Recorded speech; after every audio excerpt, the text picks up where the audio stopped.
return to a land called Paraiso, a place where a dying river, no birds dare fly over.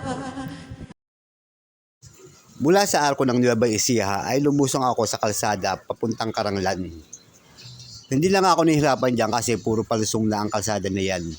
Hanggang sa marating ko ang bayan ng San Jose, City Science of Muñoz, kung saan makikita nyo ang pinakamalaking paaralan ng kolehiyo ng ating bansa, ang Central Luzon State University.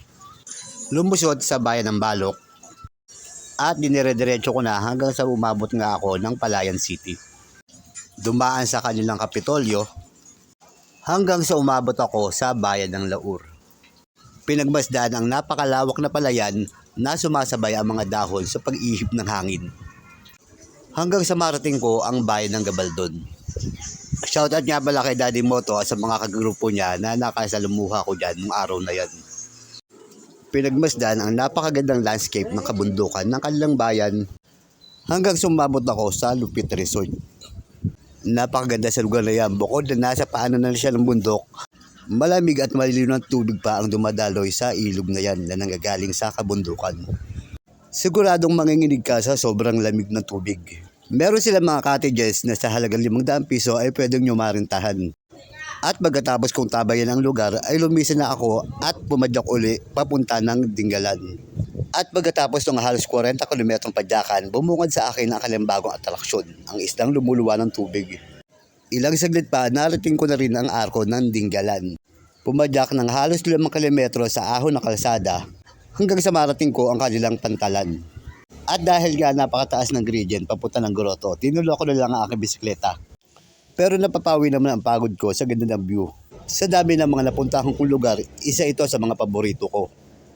Magagandang kabundukan, asul na dagat at sariwang hangin ang bumungad sa akin. Kada hakbang sa lupa'y para akong inaalon, nalulunod sa batikos ng mundo, sa kung ano lamang ang kaya ko.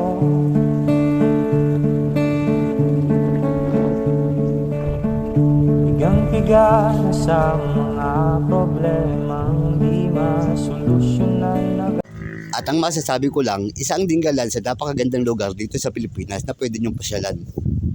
Kaya kahit ilang kilometro ang pinadyak ko, hindi na ako lugi dahil nakita ko ang isa sa pinakamagandang landscape na gawa ng Diyos, ang Dingalan Aurora. At ang isa pang maganda rito, hindi na nga nakakabutas ng bulsa, busog na busog pa ang aking mga mata. At dito nagtatapos ang pang-25 araw ng aking pagpadyak mula Pasig paikot ang norte. Maraming salamat sa panonood and God bless.